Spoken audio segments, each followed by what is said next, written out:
자, 오늘은 4월 26일 주일입니다. 그리고 오늘 예배는 여러분들에게는 특별한 예배가 될 것 같아요. 여러분, 잘 버티고 있나요? 잘 버티고 있어요? 자, 지금 이 자리에는요, 지금 시험 중인 친구들도 있고, 또 당장 내일부터 시험을 보는 친구들도 있습니다.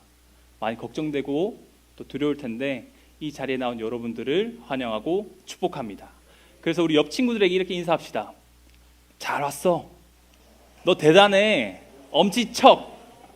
잘 왔어. 너 대단해. 엄지척까지.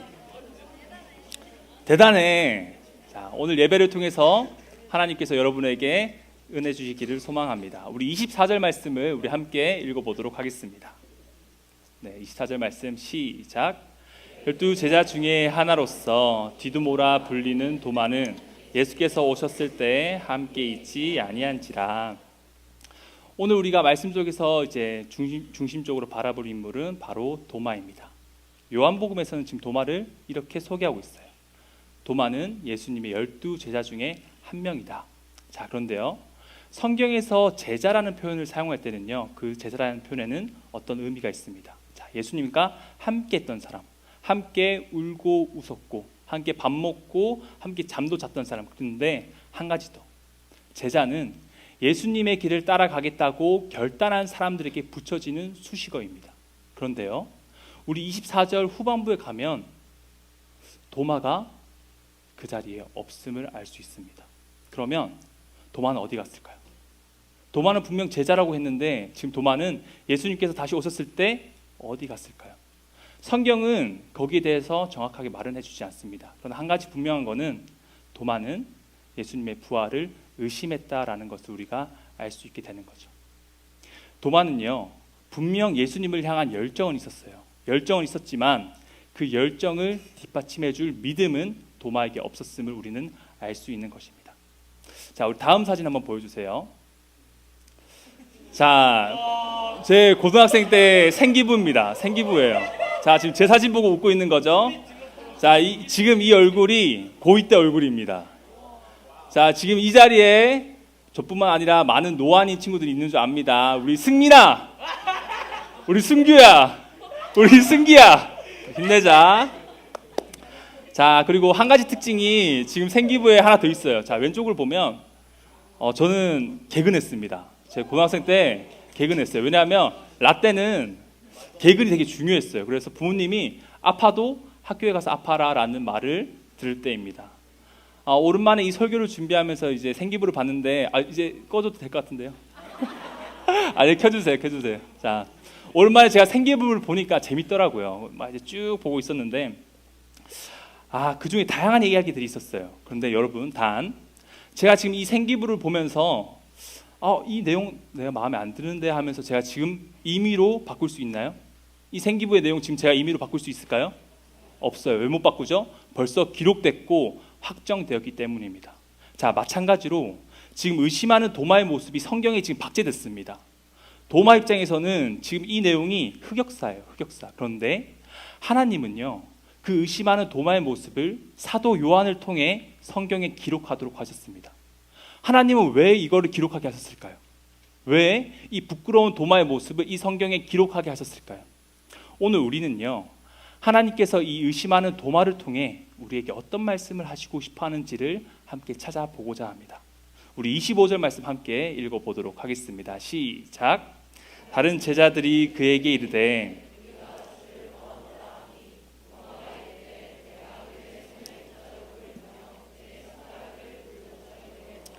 내 손을 그 옆구리에 넣어 보지 않고는 믿지 아니하겠노라 하니라. 아멘. 우리 도마 이야기에서 가장 잘 알려진 이야기입니다. 도마왈, 부활하신 예수님, 나 그거 못 믿는다. 만약 예수님이 부활하셨다면 나는 내 손을 예수님의 그 못자고 있는 그 손에 넣어봐야 될 것 같고, 예수님의 그 창에 찔 옆구리에 내 손을 넣어봐야만 나는 그 부활하신 예수님을 믿겠다라고 합니다. 이건 다른 말로 하면요, 지금 강력하게 예수님의 부활을 지금 부정하고 있는 거예요. 누가요? 도마가요. 가장 예수님의 측근이었고 가장 가까이 있었던 도마가 지금 이렇게 이야기를 하고 있습니다. 여러분들 지금 이 이야기 들을 때 어떤 생각이 드나요? 지금 사실 여러분들은 우리가 보니까 지금 시험 기간인데도 불구하고 이 자리에 예배를 드리기에 이 의심하는 도마의 모습이 저 왜 저러지? 이해가 안 간다라는 마인드인가요? 아니면 나랑 똑같은데? 나 예수님 부활 못 믿는데? 라는 반응인가요? 어떤 반응이에요? 전자인가요? 후자인가요? 후자일 수도 있고 전자일 수도 있죠. 근데 저는 오늘 이 도마의 모습을 보면서 우리의 모습이 이 도마와 별로 차이가 없지 않을까라는 생각을 했습니다. 왜냐하면 오늘 우리가 살아가는 이 세상은요, 누군가의 말을 쉽게 믿지 않는 세상이에요. 내 머리로 이해가 돼야 되고요, 납득이 돼야만 그거를 받아들이는 세상입니다. 성경 또한 마찬가지예요. 성경도 내 기준에서 이해가 돼야 되고 설명이 돼야 되고 내가 확인할 수 있는 것만 믿으려는 우리의 모습이 보여져요. 도마 역시 마찬가지입니다. 그는요, 살아계신 예수님을 두 눈으로 봤습니다. 그러나 그 예수님이 십자가에서 못 박히시는 것을 보자 더 이상 내가 생각했던 메시아가 아닌 것 같은데 라는 충격을 받은 거죠. 그 충격이 이제 그의 마음과 모든 것을 다 닫아버립니다. 오늘 이 설교를 준비하면서 도마가 받은 충격이 얼마나 크기에 예수님을 봤던 도마가 이렇게 행동을 할까라는 것을 생각해 봤어요. 그래서 이렇게 예시를 들 수 있을 것 같더라고요. 우리 고등부에는 지금 교육자가 몇 분 계시죠? 자, 4분 계십니다. 여러분들은 목회자를 생각했을 때 어느 정도 기대치가 있나요? 저한테 기대치가 없나요? 기대치 있잖아요. 여러분들은 어느 정도 목회자에 대해서 지금 기대치가 있어요. 자, 그럼 예를 들어서 근데 알고 보니까 우리 김현준 목사님이, 우리 강주심 전도사님이 하나님을 안 믿는데요. 하나님 가짜래요. 성경은 소설이래요. 그리고 직업적으로 어쩔 수 없이 지금까지 설교한 거래요. 자, 여러분이 이런 소식을, 아니죠, 분명 아닙니다. 자, 여러분 이런 소식을 딱 듣게 된다면 앞으로 이 고등부에 새로운 교육자가 왔을 때 여러분들 열린 마음으로 교육자들을 환영할 수 있겠어요? 없어요. 오늘 도마도 동일합니다. 마음 문이 닫혀버린 거예요. 왜? 자신의 기대와 달랐던 예수님을 보니 도마의 눈과 귀가 닫혀버렸고 도마의 마음도 닫혀버렸어요. 그래서 지금 25절 후반부에 보면 예수님의 제자들이 도마에게 가서 얘기합니다. 부활하신 예수님이 오셨어. 그렇지만 도마는 그 말이 귀에 들리지 않는 거예요. 우리가 4월 한 달 동안 여러 사람들을 살펴보았습니다. 막달라 마리아, 예수님이 당장 바로 앞에서 자신의 이름을 불렀음에도 불구하고 예수님을 알아보지 못합니다. 엠마오로 가던 제자들, 예수님과 그 먼 거리를 함께 걸어갔음에도 불구하고 예수님을 알아보지 못해요. 그리고 오늘 도마까지. 이들의 공통점은 예수님을 직접 눈으로 보았고 예수님의 음성을 들었던 사람입니다. 그런데 예수님을 바로 알아보지 못한다는 거예요. 그럼 왜일까요? 예수님에 대한 잘못된 이해와 기대가 그들의 마음 문을 닫았기 때문입니다. 그래서 우리는 이들을 통해서 한 가지를 깨닫게 돼요. 우리의 눈과 귀로는 예수님을 제대로 알아볼 수 없겠구나. 우리의 지성과 이성만으로는 예수님을 온전히 믿을 수 없겠구나. 결국 예수님을 믿는 믿음이란 나만의 힘으로는 할 수 없다는 것을 오늘 말씀을 통해 우리는 알 수 있는 것입니다. 우리 26절 말씀 계속해서 함께 읽어보도록 하겠습니다. 시작. 여드레를 지나서 문들이 닫혀 있는데 예수께서 오사 가운데 서서 이르시되 너희에게 평강이 있을지어다 하시고, 자, 이제 도마를 포함해서 여러 제자들이 다시 한 집에 모였습니다. 근데 우리가 이 26절에서 조금 중심 있게 봐야 할 거는 이 표현이에요. 문이 닫혀 있다라는 표현입니다. 쉬운 성경에서는 이렇게 표현을 합니다. 이때도 문은 잠겨 있었습니다라고 해요. 자, 문이 잠겨 있다는 것은요, 단순히 공간적인 의미에서 문이 닫혀 있다는 게 아니에요. 문이 잠겨 있다는 것은 그들의 마음 상태를 보여주는 겁니다. 그들의 마음이 닫혀 있어요. 마치 문이 닫혀 있는 것처럼요. 여전히 부활을 믿지 못하는 도마가 있고요, 부활하신 예수님을 먼저 보았음에도 불구하고 두려움에 떠는 제자들이 있습니다. 이들은요, 예수님과 함께 할 때는 내가 예수님을 위해서는 내 목숨도 바치겠다라고 했던 사람들입니다. 그런데 지금은 예수님 때문에 죽을지 모른다는 그 두려움이 그들 마음속에 가득해요. 그들의 믿음은요, 부활을 남들에게 전할 수 없는 믿음입니다. 그들의 믿음은요, 예수님의 제자임을 드러낼 수 없는 믿음이에요. 결국 그들은 십자가의 길을 갈 수 없는 믿음입니다. 하지만 여러분, 우리가 이 요한복음 다음 챕터부터 어떤 일이 일어나는지 우리는 알고 있어요. 우리 요한복음 다음에 뭐가 나오죠? 네, 사도행전이 나와요. 자, 사도행전에서는 지금과는 다른 예수님의 제자들의 모습이 보입니다. 어떤 모습이 보이죠? 바리새인과 서기관과 사두개인들, 그들이 두려워하던 그들 앞에서 베드로와 요한이 담대하게 예수님을 증거합니다. 그리고 예수님 때문에 매를 맞기도 해요. 또 예수님 때문에 죽을 고비도 만나게 됩니다. 하지만 그들이요, 그 믿음을 포기하지 않아요. 그들의 믿음은 더욱더 견고해집니다. 그럼 우리는 궁금합니다. 무엇이 그들을 지금 그렇게 바꿀 수 있었을까요? 더 나아가서는 우리 또한 어떤 존재가 우리를 변화된 모습으로 살아갈 수 있게 할 수 있을까요? 그 답이 바로 다음 절, 그 절의 후반부에 나오는 겁니다. 우리 26절 하반절 우리 한 목소리로 읽어보도록 하겠습니다. 시작. 예수께서 오사 가운데 서서 이르시되 너희에게 평강이 있을지어다 하시고, 그 해답은요, 우리에게 찾아오시는 예수님에게 있습니다. 그 해답은요, 우리를 찾아오시는 예수님께 있습니다. 문이 열려 있어서 들어오신 게 아니에요. 문이 닫혀 있었어요. 문은 잠겨 있었어요. 그러나 예수님은 오셨습니다. 이것이 바로 복음입니다. 요한복음 이 끝부분에 왜 도마의 이야기를 넣었을까요? 이거는 후대 우리 그리스도인들에게 정확하게 말을 하는 거예요. 의심할 수 있어요. 흔들릴 수 있어요. 두려워할 수 있어요. 당장요, 여러분이 드리모 밖에 나갔을 때, 학교에 갔을 때, 친구들을 만났을 때 예수님을 증거하지 못할 수 있습니다. 친구들 앞에서 식기도 하는 게 부끄러워할 수도 있고, 누군가 여러분들을 보면서 너 예수님 믿어라고 물어봤을 때 우물쭈물할 수도 있어요. 하지만요, 예수님은 그런 상태, 그런 우리일지라도 우리를 찾아오시는 분인 줄을 믿습니다. 부활하신 예수님이 제 아들에게 첫 왔을 때 하신 말씀이 무엇이냐? 평강입니다. 평강.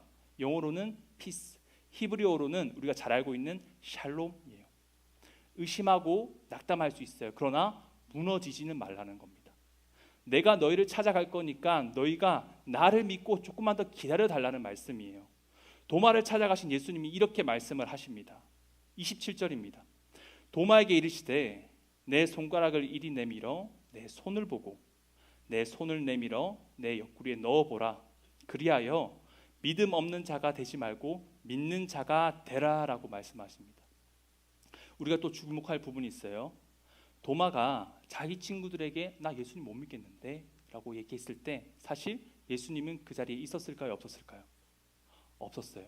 예수님은 그 자리에 없었습니다. 하지만 도마가 제자들에게 어떤 말을 했는지 예수님은 정확하게 알고 계셨어요. 더 나아가서는 도마가 지금 어떤 마음을 갖고 있는지도 알고 있었어요. 도마는 지금 의심하고 있어요. 불안합니다. 낙담합니다. 더 나아가서는 그의 마음문이 닫혀 있었습니다. 하지만 예수님은 도마가 처한 상태와 그의 필요에 맞게끔 정확하게 응답을 하십니다. 그게 바로 27절이에요. 오늘 이 예수님께서 여러분들을 찾아가기를 소망합니다. 이 예수님께서 여러분에게 찾아가셔서 여러분 마음속에 있는 이 의심이 믿음으로 바뀌어지기를 간절히 소망합니다. 누가복음 15장 4절에서 6절에서는요, 예수님을 이렇게 설명을 하세요. 너희 중에 어떤 사람이 양 100마리가 있는데 그 중에 하나를 잃으면 99마리를 들에 두고 그 잃은 것을 찾아내기까지 찾아다니지 아니하겠느냐. 또 찾아낸 즉 즐거워 어깨에 메고 집에 와서 그 벗과 이웃을 불러 모으고 말하되 나와 함께 즐기자. 나의 잃은 양을 찾아내었노라 하리라. 예수님은요, 잃은 양을 찾기 위해서 움직이시는 분입니다. 예수님은요, 한 영혼을 위해서 움직이시는 분이세요. 여러분 지금 시험 기간이에요, 그렇죠? 지금 오늘 예배가 끝나면 뭐 올림푸스도 있고 뭐 수능 특강도 있고 3월 모평도 꺼내가지고 이제 달달달 다 외울 거예요. 자, 그 외우는 시간, 우리 스카이 있는 시간을 보면 내가 공부 잘하고 있는 게 맞나? 왜 이렇게 안 외워지지? 왜 이렇게 짜증나지?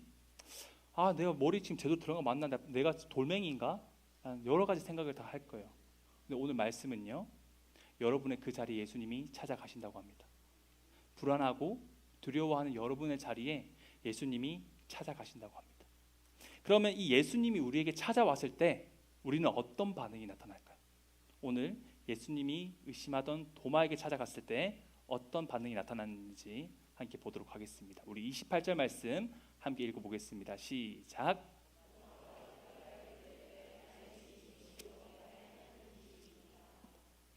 의심했던 도마의 모습, 도마의 고백입니다. 나의 주님, 나의 하나님. 나의 주님, 나의 하나님. 여러분의 마음 깊은 곳에는 이런 마음이 있을 것 같아요. 시험 망치면 망한다.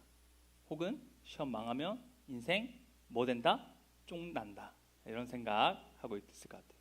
근데 그 여러분의 말을 다르게 표현하면 어떤 의미냐면요. 내가 이번 시험을 잘 보면 내 인생이 조금 더 나아질 거야.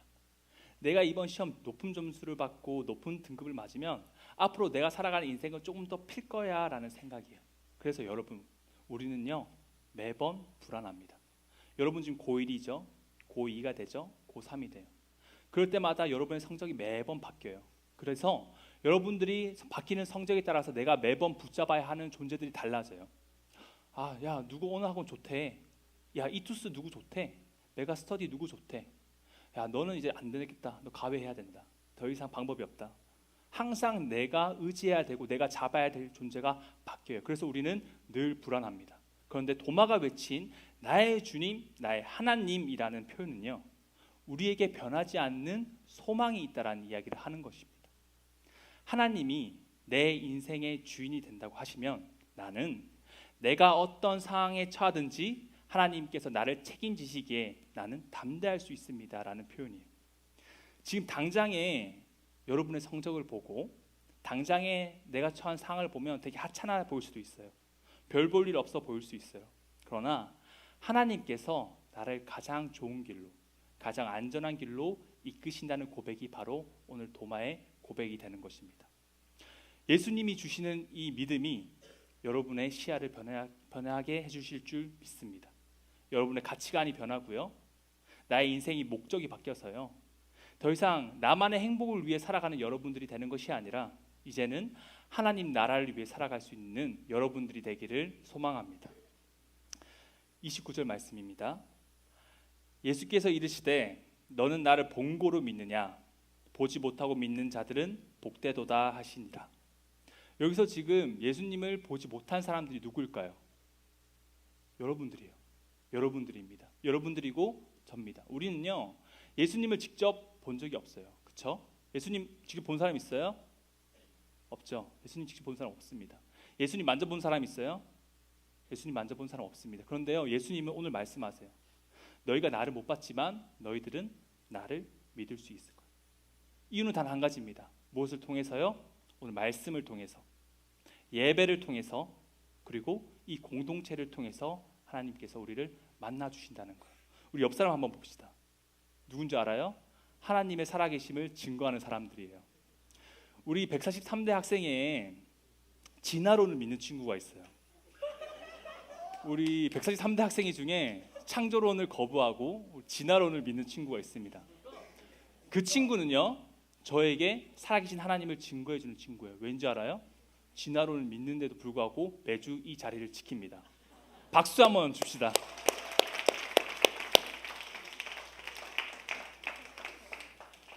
사도 베드로가 이 믿음의 후대인 우리들에게 이렇게 이야기를 해요.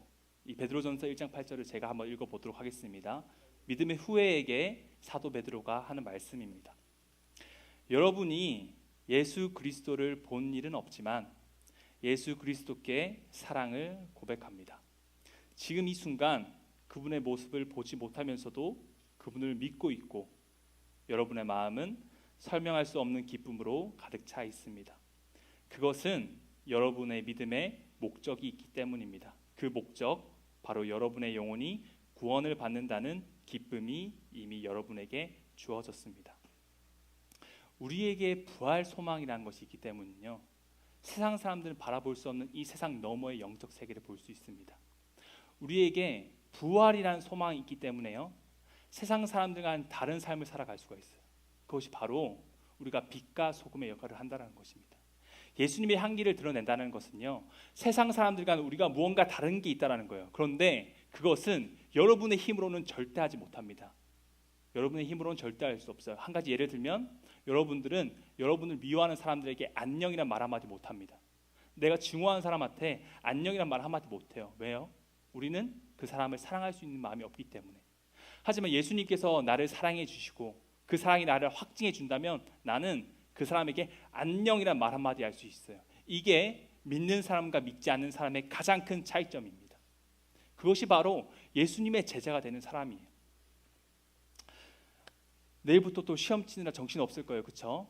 내일부터 또 시험 보느라 정신 없을 텐데 한 가지 잠깐이라도 우리 하나님께 기도하는 시간을 여러분이 가졌으면 좋겠어요. 의도적으로 하나님께 기도하는 시간을 만들었으면 좋겠어요. 그러면 그 시간을 통해 예수님께서 여러분 만나 주실 줄 믿습니다. 말씀 통해서, 예배 통해서, 기도 통해서 살아계신 예수님께서 여러분 만나 주실 줄 믿습니다. 그래서 이 시험 기간이 단순히 너무나 힘들고 짜증나고 어려운 시간이 되는 것이 아니라 이 시험 기간을 통해서 내가 왜 공부해야 되지? 내가 어떤 비전을 갖고 살아가야 할까? 내가 교회를 다닌다고 하고 내게 믿음이 있다라고 하는데 나는 대체 어떻게 살아가야 될지에 대해서 고민할 수 있는 우리 영락고등부 학생들이 되기를 소망합니다.